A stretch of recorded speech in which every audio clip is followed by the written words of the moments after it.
Olá pessoas, na aula de hoje, espelhos e lentes esféricos. A gente vai falar aqui do tópico 1 do capítulo 11. Na aula de hoje a gente vai falar só sobre os espelhos. As lentes fica para a próxima aula, ok? Então, espelhos esféricos. Nós temos dois tipos, né? O espelho côncavo e o espelho convexo. O espelho côncavo, a parte espelhada vai ficar para a parte de dentro da curva, e no convexo a parte espelhada é a parte de fora da curva. Então a gente tem aqui na imagem, na fotografia, um espelho convexo, tá vendo? Ele é uma calota esférica. Então a gente vem aqui para baixo, então um desenho mais 3D, mais bonitinho para a gente olhar. Então tem uma calota esférica aqui, ó. Quando eu estiver trabalhando com a parte interna, o espelho é côncavo. Quando eu estiver trabalhando com a parte externa, convexo, ok? Então, como é uma calota esférica, eu tenho um raio de curvatura. Tá aqui, ó, um raio de curvatura do centro para a borda. Então, qualquer linha do centro para a borda vai ser vai estar na direção do raio de curvatura. E algumas aulas atrás eu falei sobre reflexão. E vocês lembrem que a gente mede ângulo de incidência e ângulo de reflexão, né, em relação à reta normal. A reta normal fica na direção do raio de curvatura. Tá vendo? Eu já tinha avisado isso para vocês. A gente não mede ângulo entre segmento de reta e curva. Então, por isso a gente precisa da reta normal aqui. Mas, voltando para o nosso esquema aqui de cima, vamos ver os principais elementos aqui do esquema. Então, isso daqui seria o perfil de um espelho esférico. Tá? Quais são os elementos principais aqui? Tá? A gente tem o eixo óptico, o eixo do espelho, onde está apoiado o espelho, tá? E três pontos principais: o vértice, o foco e o centro de curvatura. Tá? A distância do centro até o vértice é o raio de curvatura. Tá? Centro de curvatura até o vértice, raio de curvatura. O foco fica no meio do caminho. Então, o foco fica na metade do caminho entre o centro de curvatura e o vértice. Tá? No caso do espelho convexo, tem os mesmos elementos, olha lá, o eixo de curvatura, tá? Vértice, foco e centro de curvatura. Só que a parte espelhada fica para o lado de fora. Tá? O que a gente tem de especial aqui? Já vou falar sobre raios notáveis, mas vou aproveitar esse desenho. Qualquer raio que incide paralelo ao eixo óptico, ele vai refletir passando pelo foco. Tá? No caso do espelho convexo, ele vai refletir na direção do foco. Então ele reflete aqui para fora, mas a direção de reflexão, se eu prolongar o raio luminoso, ele vai estar na direção do foco. Tá? Então aqui no espelho côncavo eu tenho um sistema convergente, ele converge a luz para o ponto focal, e no espelho convexo eu tenho um sistema divergente. Quando a luz bate, ela vai ser espalhada para o lado oposto do foco. Tá? Seguindo aqui, ele já mostra aqui, ó, que eu acabei de dizer. Tá? A distância focal é metade do raio de curvatura. O raio de curvatura é a distância do centro ao vértice. Tá? A distância focal é justamente onde está o foco do espelho em relação ao vértice. Então, as medidas são sempre feitas em relação ao vértice. Ok? Raios notáveis. Então, já adiantei para vocês, o livro sempre faz essa comparação, sistema côncavo-convexo, côncavo-convexo, tá ok? Então, aqui, um raio luminoso que incide paralelo ao eixo, reflete no foco, e vice-versa, né? Propriedade da ótica geométrica, reversibilidade dos raios. Então, um raio que atinja o espelho passando pelo foco, ele necessariamente vai refletir paralela ao eixo. Tá? No sistema de espelho convexo, é só fazer o prolongamento do raio refletido. Então, aqui, ó, incidência paralela ao eixo, reflete na direção do foco. E a incidência na direção do foco reflete paralelo. Tá? Outro raio notável. Um raio que incide passando pelo centro de curvatura. Tá? Um raio que incide aqui, ó, passando pelo centro de curvatura, ele vai refletir na mesma direção. Em outras palavras, um raio que está na direção do raio de curvatura, um raio de luz que está na direção do raio de curvatura, reflete sobre si mesmo. Tá? Por quê? Porque ele vai estar na direção da normal. Isso a gente já viu no fenômeno de reflexão. Todo raio que incide na direção da normal, ele reflete sobre si mesmo. Esse 90 graus aqui está medido em relação a uma tangente, tá vendo? Ele botou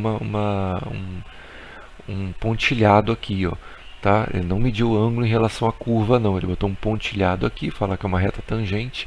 Aqui, ó, reta tangente, tá vendo? Reta tangente. É esse pontilhado aqui, ó, que ele está indicando, tá? Então, no espelho convexo, mesma coisa. Se um raio de luz incide na direção do raio de curvatura, ele reflete sobre si mesmo. Ok? Para finalizar, um raio de luz que incide no vértice, ele reflete formando um ângulo de igual valor em relação ao eixo óptico. Nada de especial aqui, né? O ângulo de incidência, lei da reflexão. O ângulo de incidência é sempre igual ao ângulo de reflexão, tá bom? Tentar aumentar aqui, fica melhor, né? Dá um zoom. Então, aqui, ó, o ângulo de incidência é sempre igual ao ângulo de reflexão, o ângulo de incidência é sempre igual ao ângulo de reflexão, tá? Aqui ele faz um texto sobre raios parabólicos. Para a aula não ficar muito longa, eu estou correndo um pouquinho. E eu quero que vocês vejam esses desenhos depois com calma no livro, tá? Porque agora ele vai falar sobre construção de imagens. Então ele vai sempre dar um esquema desse lado aqui e uma fotografia aqui à direita, tá? Então o que está acontecendo na fotografia está sendo esquematizado aqui na área quadriculada. Então repare, aqui eu tenho um espelho convexo. O espelho convexo, ele sempre vai formar uma imagem menor do que o objeto. Tá? Sempre. Por quê? Porque ele é um sistema divergente. Entendam assim. Então, quando um raio de luz incide no espelho convexo, esse raio aqui, ó, tá? Incide paralelo, ele vai ser refletido na direção do foco. Se o raio incide no vértice, ele vai ser refletido com o mesmo ângulo em relação ao eixo óptico. Então, os raios aqui, ó, refletidos são divergentes entre si. Ó. Um está nessa direção, o outro está nessa direção aqui. Eles não se cruzam. Como eles não se cruzam, eles não formam imagens aqui do lado esquerdo, junto ao objeto. Eles vão formar imagens assim como no espelho plano, com um prolongamento do raio luminoso, um prolongamento dos raios refletidos. Então eles vão se cruzar na parte de trás do espelho. Quando isso acontece, quando a imagem é formada pelo prolongamento dos raios refletidos, a gente tem uma imagem virtual. A gente já viu isso em espelho plano, tá ok? Então, no espelho convexo, a imagem é sempre virtual, direita, porque ela não está de cabeça para baixo, e ela é menor que o objeto, certo? Então, vejam com calma isso aqui no livro e acompanhem a narração aqui do vídeo para vocês entenderem direitinho como é que foi feito. A partir daqui, ele vai colocar imagens formadas pelo espelho côncavo. No espelho côncavo, a imagem vai variar muito com a posição do objeto em relação ao espelho. Dependendo da posição do objeto em relação ao espelho, a imagem muda completamente de característica. Então, primeiro caso, quando... Deixa eu até ver se ele numera aqui. Não, ele não numera. Mas aqui, vamos na ordem. Ele vai colocar o objeto aqui bem próximo do espelho e nas próximas imagens ele vai afastando. Então, eu vou dizer assim, quando o objeto está entre o foco e o vértice, tá vendo? O objeto está aqui, o foco e o vértice. Quando o objeto está entre o foco e o vértice, os dois raios notáveis, o mesmo que a gente usou antes, um raio que incide paralelo ao espelho, ele é refletido na direção do foco, está aqui, esse raio aqui, e o raio que incide no vértice reflete no mesmo ângulo, está aqui, ó, tá? Como é que eu sei que é no mesmo ângulo? Repara, a altura do objeto é 2 quadriculados, tá vendo? Tá? 1, 2. Então, o raio refletido, que está incidindo aqui no vértice, ele vai passar por 2 quadriculados aqui, ó. Ele vai passar por esse ponto aqui, ó, tá? Então, se vocês forem repetir esse desenho aqui com uma régua, que eu aconselho a fazer, e tem exercício para isso, é bom para vocês entenderem como é que está sendo construída a imagem. É só contar, ó, 2 quadradinhos para cima, 2 para baixo, o raio vai passar por aqui. Você reparar, esses 2 raios aqui, eles são divergentes, eles não vão se cruzar na frente do espelho. Então eu vou ter que fazer o prolongamento desses raios e eles vão se cruzar na parte de trás do espelho. O cruzamento dos raios indica a posição da imagem. Então a minha imagem ela vai estar nessa posição aqui, ó, tá? Então a imagem ela vai ser virtual, direita e maior do que o objeto. Então aqui, ó, tem essa situação aqui, ó. Você tem um espelho côncavo aqui na foto, tá vendo? A vela é maior do que a imagem da vela é maior do que o objeto, tá? Seguindo, se o objeto estiver entre o foco e o centro de curvatura, tá aqui, ó, entre o foco e o centro de curvatura, tá aqui o meu objeto, tá? O que vai acontecer? De novo, raios notáveis. Raio paralelo passa pelo foco e raio incidindo no vértice tem o mesmo ângulo de reflexão. Vai passar por aqui, ó. Eles vão se cruzar agora na parte da frente do espelho. Então eu não vou formar imagens pelo prolongamento dos raios, eu vou formar a imagem pelos próprios raios refletidos. Quando isso acontece, quando eu formo a imagem pelo próprio raio refletido, tá? A gente diz que a gente tem uma imagem real, ok? Então a imagem formada pelo prolongamento dos raios ela é virtual e a imagem formada pelo raio refletido é uma imagem real. E repare que ela fica de cabeça para baixo, então ela é invertida e nesse caso maior do que o objeto, tá? Seguindo, desculpem, aqui na foto, na fotografia, repara que a imagem está aqui atrás, ó. Olha a chama da vela ali, ó, tá? Não dá para ver a vela toda. Por quê? Porque a imagem está sendo projetada. A imagem não é real. Então, o objeto está aqui, o espelho está refletindo essa imagem e você tem que projetar essa imagem atrás do objeto. Então, tá vendo aqui, ó? Se eu apontar a minha barra aqui de ícones vai ficar na frente. Então, não vou fazer isso. Então, tá aqui, ó. Tô apontando com o mouse, tá? Tá aqui, ó, a chama da vela. Seguindo, não tem mais fotografia, mas ele vai colocar aqui, ó, o objeto no centro de curvatura. Quando o objeto fica exatamente no centro de curvatura, vou usar os mesmos raios notáveis, ó, raio paralelo passa pelo foco, incide pelo vértice, reflete no mesmo ângulo. O meu objeto vai estar no centro de curvatura, então minha imagem também vai estar no centro de curvatura. E ela vai ter o mesmo tamanho. Então tá aqui, ó. Ela continua sendo real, tá? Ela continua invertida, mas nesse caso do mesmo tamanho do objeto, tá? Somente nesse caso isso acontece. Aqui vou para essa daqui, ó, de baixo.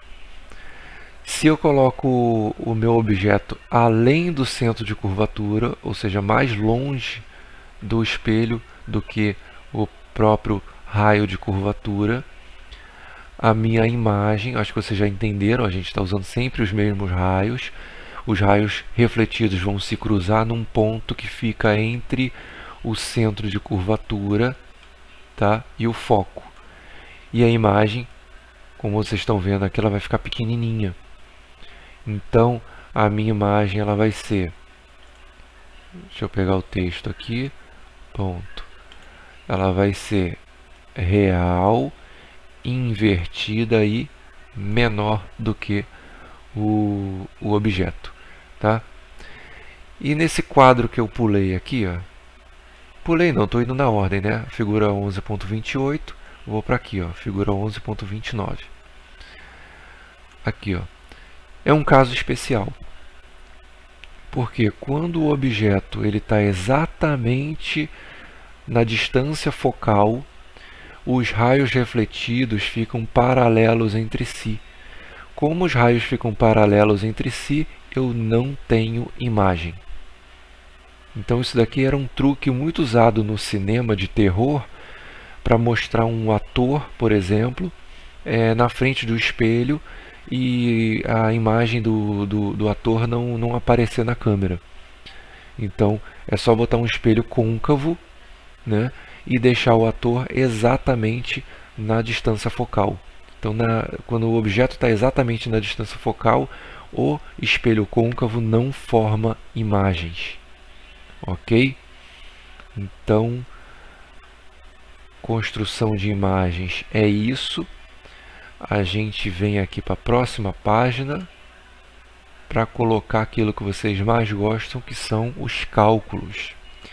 Então, existe cálculo para determinar a posição da imagem em relação ao objeto e à distância focal, tá? Esse cálculo a gente chama de equação de Gauss. Então tá aqui, ó.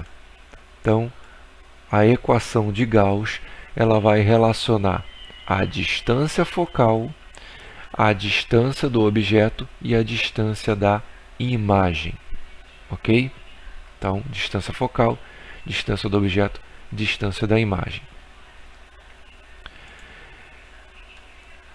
Aqui ele mostra uma outra fórmula para a gente, que é a fórmula do aumento linear. A gente não falou, acabou de falar que a imagem aumenta, diminui. Então, o quanto que ela aumenta, o quanto que ela diminui, vai depender da relação que existe entre a distância da imagem e a distância do objeto. Então, essa distância de imagem de objeto se reflete no tamanho da imagem, no tamanho do objeto. Então, normalmente a gente está interessado no I, tá?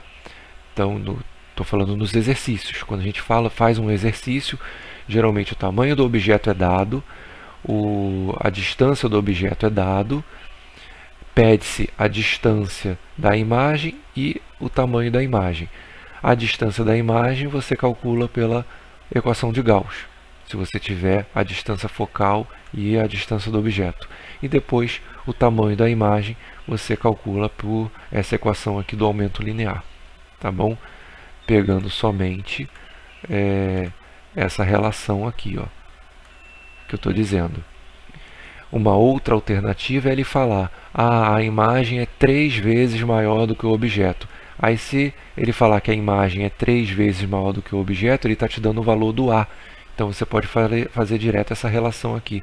Você ignora esse trecho, esse termo aqui da igualdade, coloca 3 aqui no lugar do A, e a partir do tamanho do objeto determina o valor da imagem, tá? Então não sei se vocês estão entendendo, se vocês acompanharam, mas vamos ver aqui um exercício resolvido, tá?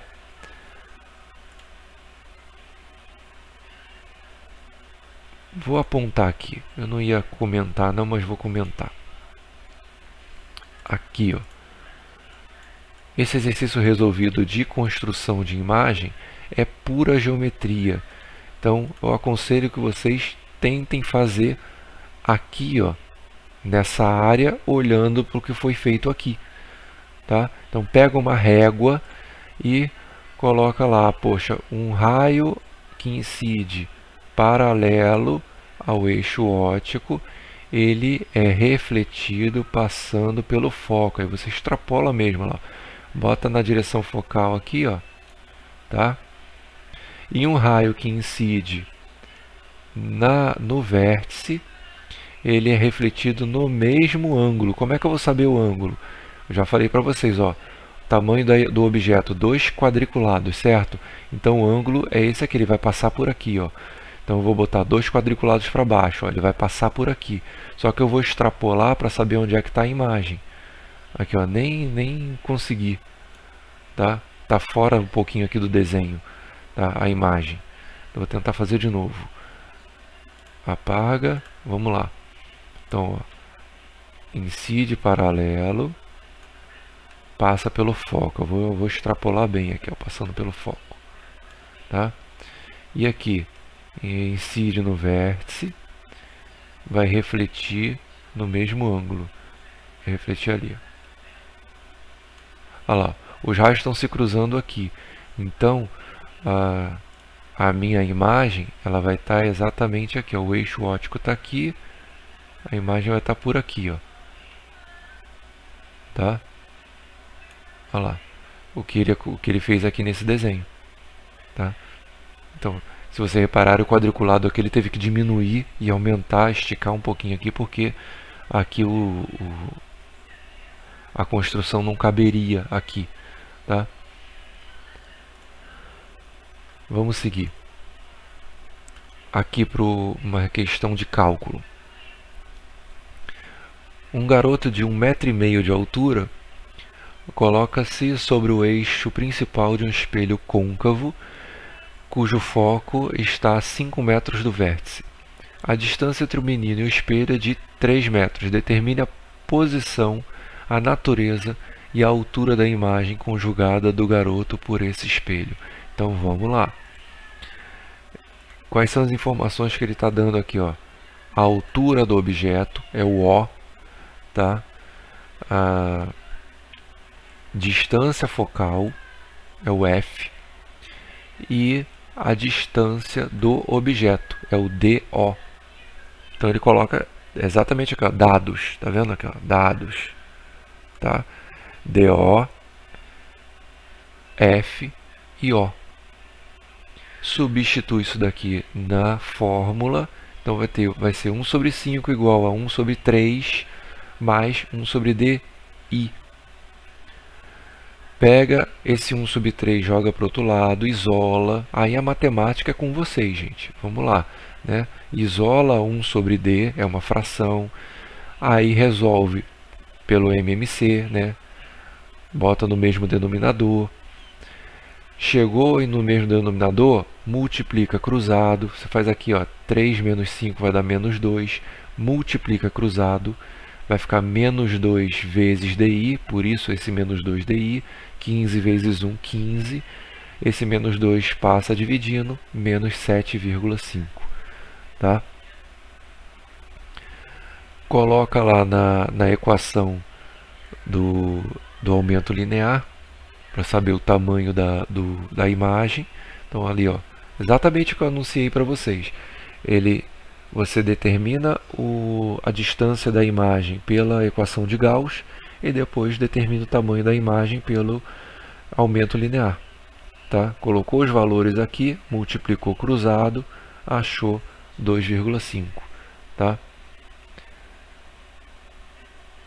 A gente fica por aqui, estuda com cuidado, é bastante informação, vê com calma, tá? rever o vídeo, se for o caso, vai pausando e olhando as páginas do livro, ok? E em caso de dúvida, é só escrever. Até a próxima.